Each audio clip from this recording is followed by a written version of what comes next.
président de la République est le dernier tirailleur sénégalais. Et c'est ça la vérité.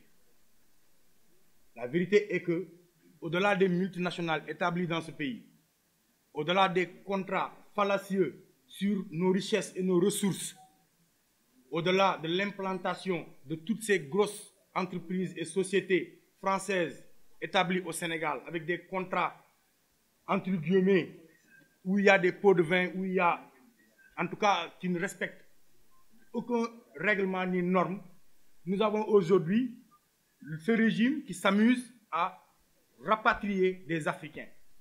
Un Béninois, franco-béninois si vous voulez. Combien de ces ministres ont des passeports français ici, au Sénégal? Combien d'autres Français résident dans ce pays?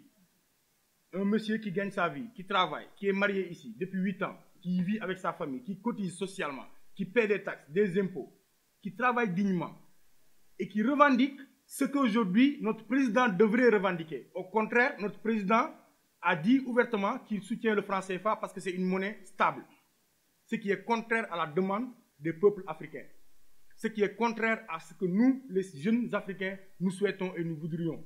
Parce que la souveraineté, elle est importante.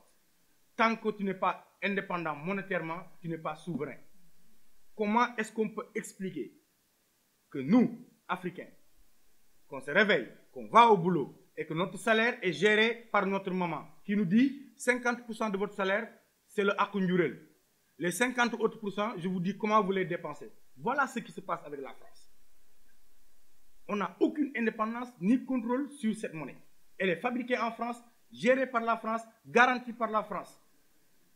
Une personne, un Africain, qui trouve que le Sénégal est un pays de, entre guillemets, ancienne appellation du Sénégal, pays de la Teranga, qui a eu comme rêve de venir s'implanter ici, parce qu'espérant que le Sénégal, c'est un pays de droit. Aujourd'hui, on se rend compte que c'est faux.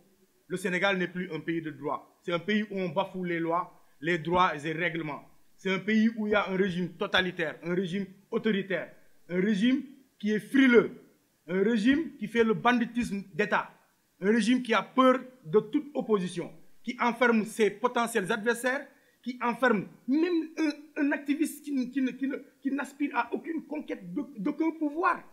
C'est quoi d'expulser un Africain qui fait partie de la zone CEDEAO, zone UEMOA? J'aimerais bien qu'on nous explique comment ça se passe. Donc, le passeport CEDEAO ou carte d'identité CEDEAO, c'est de la foutaise. Pourquoi ils ne l'ont pas ramené, ils ne l'ont pas amené au Bénin? Donc, nous nous posons la question. Et nous allons suivre ça, parce que nous allons faire nos investigations pour trouver si c'est sous ordonnance de la France ou c'est parce que le serviteur de la France, son Excellence le tirailleur, a voulu plaire à M. Macron, le nouveau venu. J'ai fait 42 pays en Afrique. Et partout où je suis parti, j'ai porté exactement le même discours. On ne m'a jamais expulsé. Nous sommes dans un pays dit de Teranga, avec une tradition de liberté d'expression. Et aujourd'hui, c'est ce pays qui expulse quelqu'un qui a une double nationalité. Mais d'abord, quelqu'un qui est africain. Quel que soit le passeport qu'il peut avoir, Kémy est africain. Il n'a pas besoin de le prouver. Et si aujourd'hui, on arrive à expulser un frère pour des intérêts extérieurs, c'est grave. C'est très, très grave. Au-delà de Kémy Séba, il y en a qui disent « ouais, il est ici, il est ça ». Ce n'est pas ça le problème. C'est le fond. La question de la France-Afrique, la question du franc des colonies françaises d'Afrique. C'est un combat que certains ont commencé avant, que Kémy prend aujourd'hui et fait rayonner, et d'autres vont continuer après.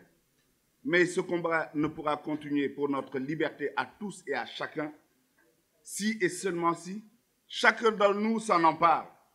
Si chacun se dit c'est le problème de l'autre, on va tomber dans la citation de Zongo. Zongo dit la pire des choses, ce n'est pas la méchanceté des gens mauvais, c'est le silence des gens bien.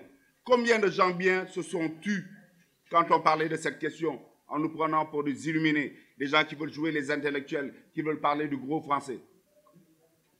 Et aujourd'hui, on voit dans nos pays, tous sous domination de CFA, un niveau de pauvreté extrême. Et les pays qui sont sortis du CFA, certains pays du Maghreb, aujourd'hui sont réellement en voie de développement, en voie d'émergence. C'est de ça qu'il s'agit.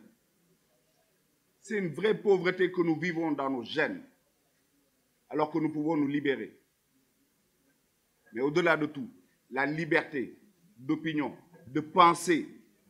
Aujourd'hui, le gouvernement pose trop d'actes dangereux et qui ne sont même pas bien pour lui. Ça n'a pas de sens. Ça n'a pas de sens aujourd'hui, en 2017, qu'on veuille installer un climat de terreur au Sénégal. Ce n'est pas possible, ce n'est pas acceptable et surtout, ça ne passera pas.